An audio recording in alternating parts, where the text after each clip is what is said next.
I thought my baby shower would be a moment of joy, of love, family, and celebration. Instead, it became the scene of the most humiliating betrayal I've ever experienced. My mother-in-law stood in front of everyone and declared my unborn child didn't deserve my last name, that I was just a temporary wife in her family, and my husband, he stood there in silence. But what she didn't know was I had already started uncovering her deepest, dirtiest secrets. And this time, the baby shower wasn't just a party. It was the start of my revenge. If you've ever dealt with a toxic in-law or felt completely invisible in your own marriage, this story is for you.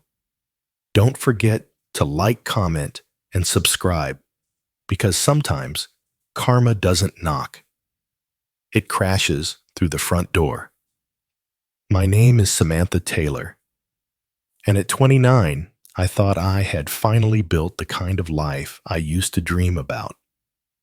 I married a kind, stable man named Evan. We had just bought a cozy little house in the suburbs of Connecticut, and after trying for a year, I was finally pregnant with our first child, a little girl. I always imagined pregnancy would be filled with glowing moments, soft music, and gentle hands resting on my belly. I thought it would be a time when family drew closer, when love blossomed in new directions. And in many ways, it was, at least at first. Evan and I met in college. He was smart, funny, and gentle in the kind of way that made you feel safe. He worked in finance. I was a graphic designer with a love for storytelling, and our relationship was steady, kind, rare. But no matter how perfect things felt between us, there was always one presence looming over everything, like a storm cloud, his mother Judith. Judith was intimidating. She wasn't just strong-willed, she was unyielding. A retired school principal with decades of controlling classrooms committees and apparently now her adult son's life. From the first time I met her, she looked at me like I was being interviewed, like I was applying for a role she'd already decided I wasn't qualified for. She had this way of smiling with her lips, but not her eyes. She'd say things like, "You're very creative, aren't you?" I suppose. Evan's income will cover most things then. Or, "You seem sweet." A little sensitive, but sweet. Every conversation felt like a test. I didn't know I was failing. Still, I tried. God, did I try. I invited her to brunches, asked for her opinion on baby names, even let her drag me to these exhausting antique shopping trips on weekends. I laughed at her condescending jokes, let her criticize my cooking, and nodded politely when she insisted our daughter should have a real strong name like Margaret or Helen instead of the one Evan and I loved, Lila. Judith lived just 15 minutes away from us in a big gray colonial house that looked like it had been ripped straight from a New England postcard. It had the pristine hedges, the spotless windows, and the hollow warmth of a place maintained for image, not comfort. She was a widow. Evan's dad passed away when he was in high school. And ever since then, Evan had been her golden boy, her emotional support, her everything. At first, I told myself she just needed time. Maybe she was lonely. Maybe no woman would ever be good enough for her son. Maybe if I kept showing up, being kind, being accommodating, eventually I'd earn her respect. But months went by, and the coldness I'd never thawed. She inserted herself into every decision. When we should schedule doctor visits, what crib to buy, even what maternity clothes were flattering enough for a woman in my condition. She would call Evan 10 times a day, sometimes even showing up unannounced just to check in. And when I told Evan I needed some boundaries, he'd sigh and say, "That's just my mom. She means well." The phrase "she means well" started to make my blood boil. Still, I smiled through it. I told myself the baby would change everything. That once she held her granddaughter in her arms, her heart would soften, and we'd finally become the family I so desperately wanted. That's why I agreed reluctantly to let her help plan the baby shower. At first, it felt harmless. Judith insisted on hosting it at her house because it had more space and better parking. She offered to take care of catering decorations and even sent out the invitations. I figured I could handle a few compromises in exchange for a beautiful day surrounded by people who loved us. But even as I handed over the reins, I had a gnawing feeling in my gut that I was making a mistake. I should have listened to it. The morning of the baby shower, I woke up feeling off. It wasn't nausea. It wasn't even nerves. It was something deeper, like my body knew something was about to go wrong before my mind caught up. But I shrugged it off. I told myself I was just being paranoid. Judith had texted the night before, saying everything was perfectly under control. The decorations were up. The food was ordered. The guests had confirmed. "It'll be fine," I whispered to myself in the mirror. "Smile. Pretend. Survive." When we pulled up to her house, my jaw nearly dropped. Gone were the pastel colors and woodland theme I had lovingly picked out to see with my best friend Rachel. In their place was a sea of navy blue and gold colors Judith claimed were more dignified. Instead of "Welcome Baby Lila" written across the front lawn banner, it read "Welcome Baby Langston." Langston. Evan's last name. Her name. I blinked, stunned. Did she rename my child? I whispered to Evan, who looked equally confused but said nothing. Inside, things only got worse. Judith had swapped out the food I'd requested: fresh sandwiches, fruit platters, and sparkling water, for a formal catered lunch of lamb chops, asparagus, and champagne. Champagne at a baby shower. She had rearranged the seating chart, placing me next to her old colleagues from the school board women I barely knew, and somehow excluded half my closest friends, including Rachel, who had helped plan the original guest list. I pulled Evan aside in the kitchen. "What the hell is going on? She's completely changed everything." He looked uncomfortable, running a hand through his hair. I don't know. She said she just wanted it to feel more special. More proper. Proper, I hissed. She erased my plans. She didn't even consult me. "I'll talk to her," he mumbled, but I knew he wouldn't. He never did. Then came the final blow. Right before the cake cutting, Judith stood in front of the room to give a toast. She tapped her glass with her ring finger, a finger adorned with a massive emerald she never failed to flaunt, and cleared her throat. "I just want to say how thrilled I am to welcome this child into the Langston family," she began, beaming at the guests. "You know, in our family, lineage and legacy matter. That's why I've taken the liberty of ensuring that this baby will carry the Langston name proudly." She looked at me with a smile too sharp to be real. After all, women come and go, but blood remains. The room went silent. Even the clink of forks stopped. I felt the air suck out of my lungs. Did she just call me temporary? Did she just imply that I wasn't a permanent part of this family? That my child didn't belong to me as much as it did to her? My hands were shaking. My stomach churned, not from pregnancy, but from rage. I looked at Evan, begging him with my eyes to say something, to defend me, to tell his mother that what she just said was beyond cruel, that it was wrong. But he didn't. He just looked at the floor, lips pressed into a thin line. In that moment, something broke inside me. I stood up. "Excuse me?" I said, my voice tight. I walked straight out the back door and into the yard trying to catch my breath. I could hear whispers behind me, guests murmuring, someone awkwardly trying to redirect with a joke. But all I could hear was Judith's voice replaying over and over in my head. Women come and go, but blood remains. I sat on the porch steps, cradling my belly with both hands. Little Lila kicked softly, as if reminding me she was still there, still real, still mine. Tears welled in my eyes, not just from hurt, but from exhaustion. From the months I'd spent trying to win over a woman who had already decided I didn't belong. From the marriage where I was expected to keep the peace instead of being protected. From the silence of a husband who seemed more like a scared little boy whenever his mother entered the room. I didn't want revenge. Not then.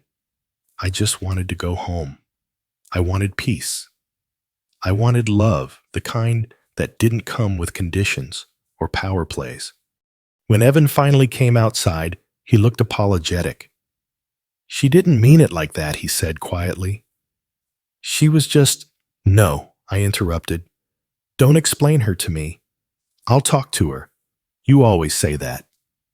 I stood up and looked him in the eye. "But you never do." He didn't answer, and right then I knew if I wanted things to change, I had to stop hoping they would and start doing something myself. That was the moment my grief ended and the planning began.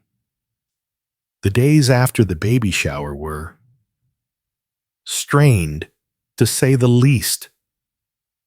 I didn't speak to Judith. I couldn't. Just thinking about her smug smile and those sharp words made my chest tighten. I spent most of my time at home curled up on the couch, stroking my belly, and trying to convince myself that things would get better once Lila was born. Evan tried to act like nothing had happened. He came home with takeout, rubbed my feet, and talked about baby names like we hadn't just witnessed a public humiliation orchestrated by his mother. But the silence between us said everything. He still hadn't confronted her. One evening, about a week later, I heard him on the phone in the other room. I didn't mean to eavesdrop, but I did. His voice was low, cautious. "She's just sensitive right now, Mom. It's the pregnancy. Don't take it personally." I felt something inside me snap. Sensitive. That's what he thought this was. That his pregnant wife walking out of her own baby shower was just hormones. The next day, I decided to go for a walk. I needed air, clarity. I walked past the park, then the local bakery, letting the fresh June air calm me down. When I returned home, I noticed a strange black car parked in front of our house. A man in a suit stood on the porch, briefcase in hand. Evan was with him. I watched from the end of the driveway as they shook hands and exchanged papers. Then the man left, driving off without a glance. "Who was that?" I asked, trying to keep my tone casual. Evan hesitated. "A lawyer. For my mom. For your mom." My stomach dropped. "She's just setting up some things. Estate planning, that kind of stuff." He avoided eye contact, and I felt a wave of nausea, not from pregnancy this time, from instinct. Later that night, while Evan showered, I sat on the couch with my laptop. I had no real plan, just a pit in my gut that wouldn't let me rest. I searched our property records online. Our house was still in Evan's name, but there was a pending request to add a secondary name to the title, Judith Langston. My heart stopped. She was trying to put her name on our house, our home.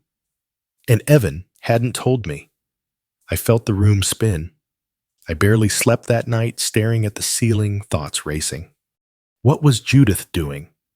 Trying to take control of our lives, trying to ensure that if Evan ever left me, or worse, if she convinced him to, she'd walk away with everything. The next morning, I drove to her house. Judith answered the door in her usual pressed blouse and pearls, looking surprised to see me. "Sam, what a surprise. We need to talk," I said, forcing calm into my voice. She raised an eyebrow and stepped aside. "By all means." I walked into her living room, cold, stiff, museum-like. I turned to her. "Why are you putting your name on our house?" She smiled tightly. "It's for protection. Just a precaution." "Protection from what?" "From life, dear. From uncertainty. You never know what can happen with young marriages. People change. Feelings fade. I'm just making sure Evan has something safe. Something untouched." I stared at her in disbelief. "You think I'm going to steal the house if we get divorced?" She didn't answer. "You've never seen me as family, have you?" I whispered. "Not once." Judith sighed, like she was talking to a child. "You're emotional right now. This is exactly why these measures are necessary. You're not thinking clearly." I turned to leave. "You're right. I'm not thinking clearly. But I'm about to." When I got back home, Evan was waiting. "I saw your car at my mom's," he said quietly. I didn't respond. I just walked past him into our bedroom and closed the door. That night, I started digging deeper. I needed to know how far Judith was willing to go. I didn't sleep that night. I lay in bed with my laptop glowing in the dark, scrolling through public databases, trying to find any thread that might unravel Judith's web of control. I wasn't just scared, I was furious. Furious that I had allowed this woman to plant herself so deeply in our lives. Furious that Evan had become so passive, so blind. That's when I stumbled upon something odd. A property listing in Judith's name. Not strange in itself, but the purchase date caught my attention just 3 months ago. It was a small condo on the outskirts of town, and the documents listed Evan's name as the co-signer. I froze. Evan had never mentioned buying another property. And why would he co-sign a condo for his mother while we were paying off our mortgage and prepping for a new baby? Suddenly it clicked. Judith was building her own safety net using our finances. I didn't have solid proof yet, but I could feel it in my bones. She was manipulating him behind my back, preparing for some eventual fallout she believed was inevitable. Maybe she hoped to push me out altogether, secure assets under her name, and keep Evan tethered to her forever. I felt like I was suffocating. It wasn't just about property anymore, it was about power. And I was done playing nice. The next morning I called Rachel. "I need help," I said. She didn't hesitate. "Say no more." "I've got a private investigator, a PI." She chuckled. "Girl, I dated one for 6 months. Long story. He owes me a favor. Within days, I had a meeting with a retired cop named Greg Gruff, quiet and extremely efficient. I gave him everything I had. Judith's full name, her known addresses, her frequent contacts. He nodded, asked a few questions, then said, "I'll dig. If she's doing anything shady with money, assets, or identity, I'll find it." I felt a flicker of hope for the first time in weeks. While Greg got to work, I kept my distance from Judith and Evan. He was oblivious, still pretending everything was fine, asking if I wanted to take a birthing class or test strollers. I played along, but inside I was watching, waiting. 3 weeks later, Greg called. "She's been moving money," he said. "A lot of it. Evan's name shows up on a few personal loans, ones he didn't initiate." I blinked. Wait, what? Judith's been forging his signature, using his name as collateral to take out private loans. One of them was for that condo.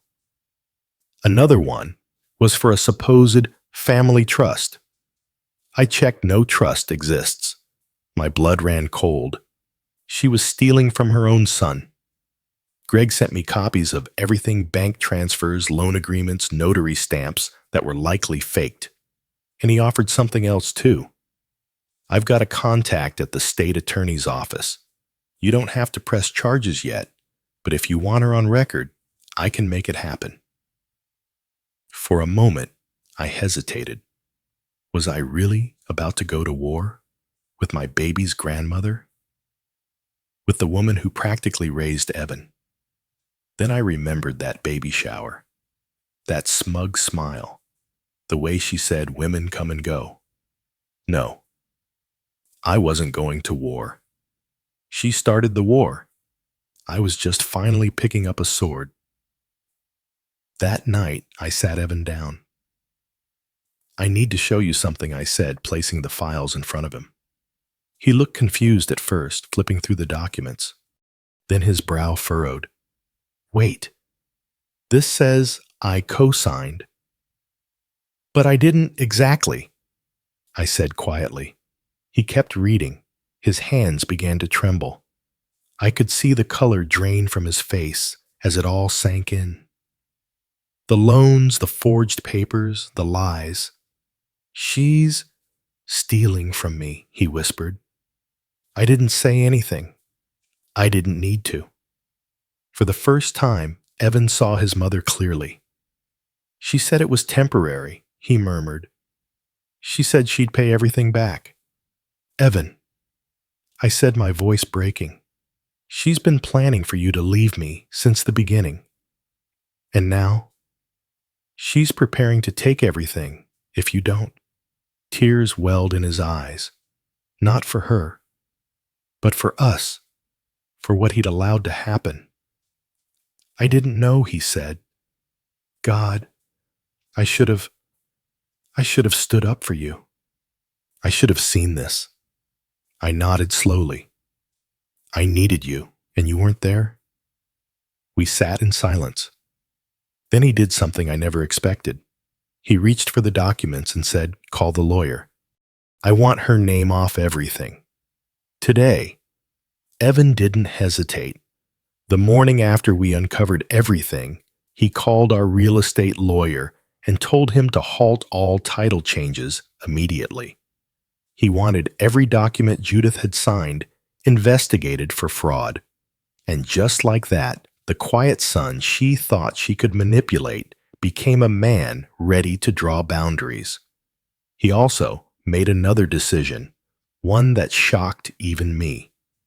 We're moving, he said. Out of this house. Out of her shadow. I want our daughter to grow up in a place that's ours. Clean. Free. I stared at him. For the first time in months, he looked clear, awake. There was no trace of the passive, hesitant Evan Judith had molded for decades. Something had snapped, and he wasn't going back. While Evan handled the legal and financial side, I coordinated with Greg, our PI. We weren't done yet. The loans Judith had taken out under Evan's name were enough to open a formal investigation. But I wanted more. I wanted to ensure that she couldn't just slither her way out with some crocodile tears and a pearl necklace. So, Greg helped me put together a file, neatly organized, time-stamped, annotated. It showed everything. The forgery, the false trust, the forged notary stamps, even a voice memo. Greg had recorded from one of Judith's loan brokers casually admitting Mrs. Langston said her son was fully aware of the deal. The day Evan and I met with a fraud attorney, we walked in hand. I was 8 months pregnant, exhausted, bloated, but I felt powerful. Like every blow Judith had thrown at me had only forged steel in my spine. The attorney read through the file and looked up, impressed.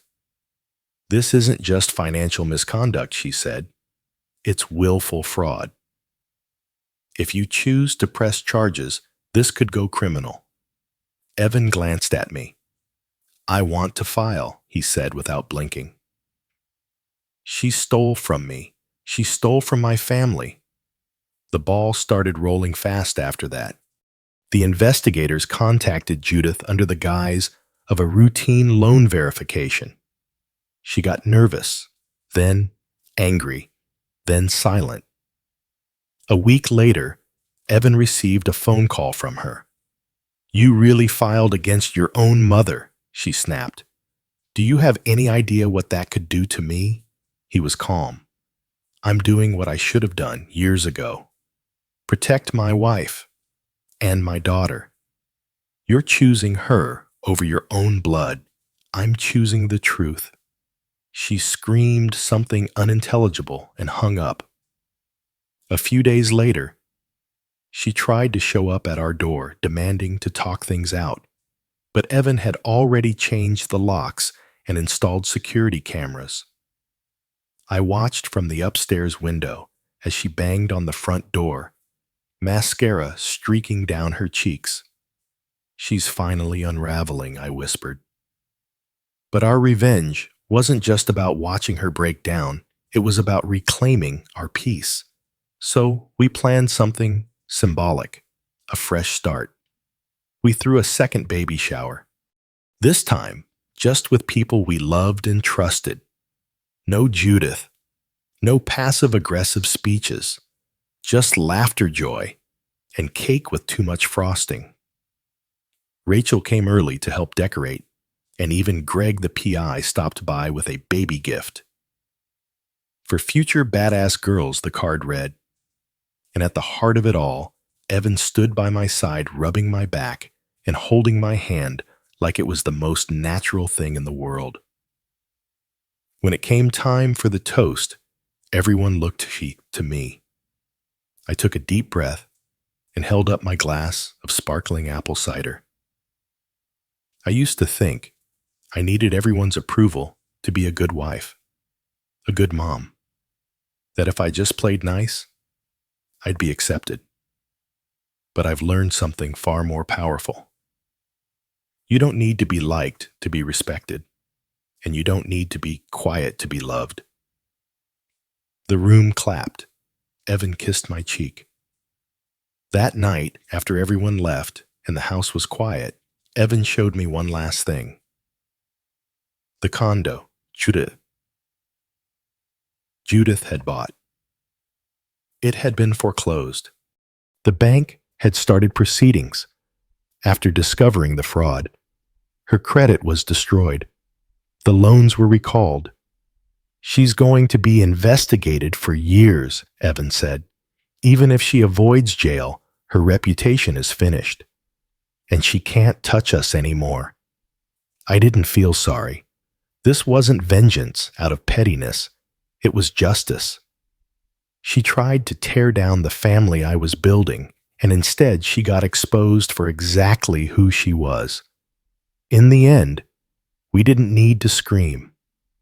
We didn't need to fight dirty. We just stood up, and it was enough to bring her world crashing down. The day we finally moved into our new home felt like a rebirth. The walls were bare. The floors still smelled of fresh paint, but to me, it was a sanctuary, untouched by bitterness, untainted by manipulation. Holding my newborn daughter in my arms, I felt an overwhelming wave of peace. Her tiny fingers curled around mine, innocent and pure, untouched by the toxic shadows of the past. Evan stood beside me, his eyes reflecting a mixture of relief and hope. "We did it," he whispered. "We're free." I nodded, swallowing back tears. Freedom wasn't just about distance from Judith. It was about reclaiming our lives, our love, and our future. The battle had been brutal, but the victory was sweeter than I ever imagined. A few weeks later, I went live on social media during a small baby shower with close friends and family. No fancy speeches, no pretenses, just real smiles and genuine joy. I looked into the camera and said, I don't need anyone's approval or acceptance to be a good mother, a good wife, or a good person. What matters is the love we build and the home we create. For me and for my daughter, that's everything.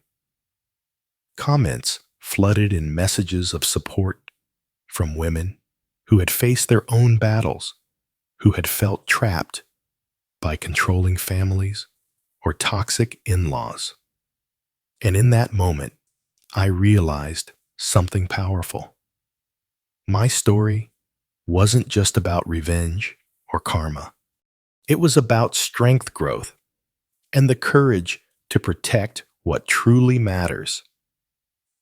Judith might have tried to break us, but instead, she built a family stronger than ever. Because sometimes the greatest revenge is simply living well and loving fiercely.